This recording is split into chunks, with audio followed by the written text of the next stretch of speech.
Financial webinar on mutual fund, ETF funds, index fund on November 16th and 17th. Please register.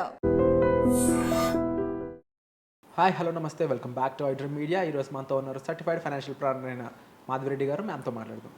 Hi ma'am. Hello అండి. Ma'am, last month అక్టోబర్లో ఎప్పుడైతే market ఒక 10% correction చూడడం జరిగిందో ఆ టైంలో ఒక రకంగా అది కూడా బ్లడ్ బత్ అనే చెప్పాలి.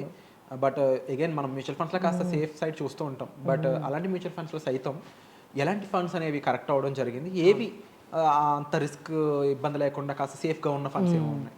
డెఫినెట్లీ అండి. ఎందుకంటే చాలామంది కొత్తగా వచ్చారు.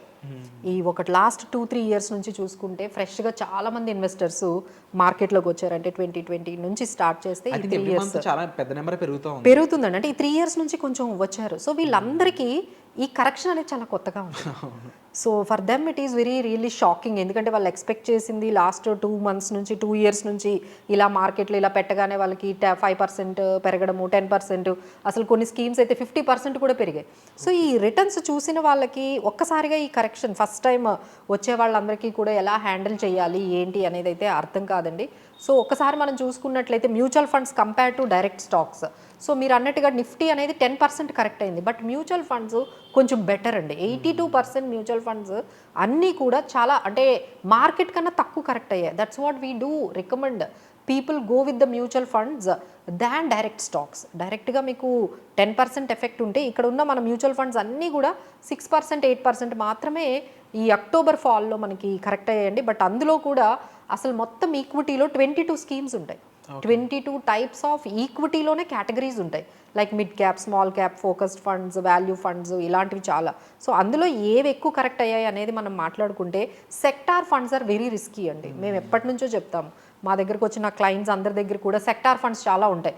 ఇన్ఫ్రా ఫండ్ అని, లేకపోతే మనకి పిఎస్యు ఫండ్ అని, ఇలా చాలా ఒక సెక్టార్కి సంబంధించిన ఫండ్స్లోనే మొత్తం అమౌంట్ అంతా పెట్టేస్తూ ఉంటారు.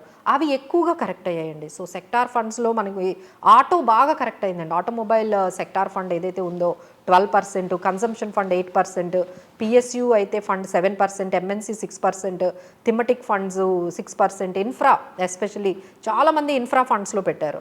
సో అది కూడా చాలా వరకు 6% వరకు కరెక్ట్ అయిందండి. So rest of the things అంటే ఈ సెక్టార్ ఫండ్స్ కాకుండా మన large cap, mid cap, flexi cap, value funds, focused funds, అలానే even small caps, ELSS funds, అలానే వాల్యూ ఫండ్స్, కాంట్రా ఫండ్స్, ఇవన్నీ ఇంకా తక్కువ కరెక్ట్ అయ్యాయి. సో ఫస్ట్ మనం కంపేర్ చేసుకుంటే మార్కెట్ కన్నా కంపేర్ చేసుకుంటే మ్యూచువల్ ఫండ్స్ తక్కువ కరెక్ట్ అయ్యాయి. అందులో సెక్టార్ ఫండ్స్ ఎక్కువ కరెక్ట్ అయ్యాయి. ఇప్పుడు ఏవైతే మనం చెప్పుకున్నామో లార్జ్, మిడ్ క్యాప్, స్మాల్, ఇవన్నీ కూడా ఓన్లీ 5% కరెక్ట్ అయ్యాయి. సో ఇప్పుడు మనకు అర్థమవుతుంది ఏంటంటే sector funds are more risky. So we need to better go with ఏవైతే మన లార్జ్ అండ్ మిడ్ క్యాప్స్ ఉన్నాయో, focused funds, multi caps, flexi caps, value funds, contra funds, ఇవే కొంచెం బెటర్గా మనకి కనిపించాయండి. అన్నిటికన్నా మనకి సర్ప్రైజింగ్గా ఏంటంటే గ్లోబల్ ఫండ్స్ తక్కువ కరెక్ట్ అయ్యాయి. అంటే చాలామంది ఏంటంటే డైవర్సిఫికేషన్ చేస్తారు. మీకు కూడా అనిపించవచ్చు, నాకు కూడా అనిపించవచ్చు, మనం యూఎస్ మార్కెట్లో పెట్టొచ్చా, ఎందుకంటే ఇప్పుడు US markets are fetching up, growing అవుతున్నాయి. ఇప్పుడు నేను కూడా యూఎస్ మార్కెట్స్లో పెట్టచ్చు అంటే డెఫినెట్లీ ఎస్ అండి. మనం త్రూ మ్యూచువల్ ఫండ్స్ ద్వారా గ్లోబల్ ఫండ్స్లో పెట్టచ్చు. చాలా స్కీమ్స్ మార్కెట్లో అవైలబుల్గా ఉన్నాయి. ఇక్కడ నేను మీకు కొన్ని స్కీమ్స్ చెప్తాను. Mirae asset NYSE funds, ICICI Pru Nasdaq fund, Franklin US opportunities fund, SBI international US equity fund, Edelweiss US value fund, Kotak Nasdaq fund, ఇవన్నీ ఏంటంటే మీరు పెట్టిన అమౌంట్ని వాళ్ళు యూఎస్ స్టాక్స్లో పెడతారు, ఇండెక్స్లో పెడుతూ ఉంటారనమాట. సో మీరు డైవర్సిఫై చేసుకోవాలి అంటే ఇలా గ్లోబల్ ఫండ్స్లో పెట్టుకున్నప్పుడు మన ఇండియన్ మార్కెట్ కన్నా మొన్న కంపేర్ చేసుకుంటే జస్ట్ 1% కరెక్ట్ అయ్యాయి. So this is like eye opener అండి. ఎవరైతే కొత్తగా మార్కెట్లోకి వచ్చారో ఒకసారి ఇవన్నీ కూడా మీరు ఆలోచించుకున్నట్లయితే ఏది రిస్కీ ఫండ్, ఎలాంటి ఫండ్లో ఉండాలి అనేది అయితే మీరు గమనించాలండి. సో ఫైనల్గా మేము చెప్పేది ఏంటంటే డైవర్సిఫై చేసుకోవాలి. బట్ ఎందులో ఎంత పర్సంటేజ్, ఏ స్కీమ్లో, ఏ కేటగిరీలో, ఈక్విటీ కేటగిరీలో ఎంత పర్సంటేజ్ ఉండాలి అనేది ఇప్పుడు మనం చెప్పిన ఈ రిస్కీ అంటే right from sector funds are more risky. అంతకన్నా తక్కువ రిస్క్ ఉన్నది ఏంటంటే large and mid cap, focused, flexi and small cap funds. ఇంకా అంతకన్నా తక్కువ రిస్క్ ఉన్నది ఏంటంటే గ్లోబల్ ఫండ్స్ కూడా ఉన్నాయి. సో ఈ విధంగా మీరు ప్లాన్ చేసుకోవాలండి. I know it is very difficult for common people to understand all those things. Better we are there to help you as a financial ప్లానర్గా. సో ఇలాంటి టైంలో మీరు ఎలాంటి పోర్ట్ఫోలియోని ఎలాంటి స్కీమ్స్తో కన్స్ట్రక్ట్ చేసుకోవాలనేది better you take the guidance. And ముఖ్యంగా గ్లోబల్ ఫండ్స్ మాత్రం ఎందుకంత స్టేబుల్గా ఉండడానికి గల కారణాలు ఏమై ఉంటాయంటే, సో అక్కడ అంత వాల్టిలిటీ ఉండదండి. వాల్టిలిటీ అనేది ఎస్పెషల్లీ యూఎస్ మార్కెట్స్ మన ఇండియన్ మార్కెట్స్ని బీట్ చేసాయి. Of course. సో మీరు ఎప్పుడైతే మనం గ్లోబల్ ఫండ్స్లో పెడతామో సో ఇండియన్ మార్కెట్స్తో పాటు అది కూడా డైవర్సిఫై అవుతుంది కదా.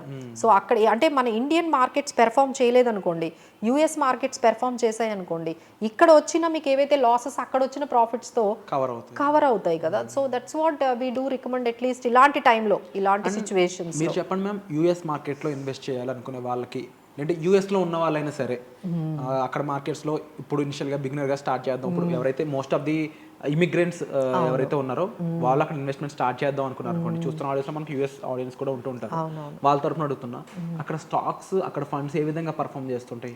సో ఇదేంటంటే డైరెక్ట్గా స్టాక్స్కి వెళ్ళొద్దని మేము అక్కడ కూడా చెప్తున్నాం, ఇక్కడ కూడా చెప్తున్నాము. సో త్రూ మ్యూచువల్ ఫండ్స్ ద్వారా వెళ్తే మీకు డైవర్సిఫికేషన్ జరుగుతుంది. అక్కడ ఒక ఫండ్ మేనేజర్ ఉంటారు, మీరు ఏం కొనాలి ఏం కొనకూడదు అనేది వాళ్ళు మంచి డెసిషన్ తీసుకుంటారు. సో మీరు డైరెక్ట్ స్టాక్స్లోకి వెళ్ళిపోయి ఎక్స్పెరిమెంట్స్ చేయకుండా ఈ గ్లోబల్ ఫండ్స్ అనే వాటిలో అదే గ్లోబల్ ఈటీఎఫ్స్ ఉంటాయి, యూఎస్ నాస్డాక్ ఈటీఎఫ్స్ ఉన్నాయి, ఫండ్ ఆఫ్ ఫండ్స్ ఉన్నాయి. Wonderful ma'am, thank you so much for the information. So వీటికి సంబంధించి మీకు ఒక అవగాహన డెఫినెట్లీ కావాలి. అవేర్నెస్ కోసం మీరు డిస్ప్లే అవుతున్న నెంబర్స్ కాల్ చేయడం ద్వారా మేము సంప్రదించవచ్చు. Thank you so much ma'am. Thank you.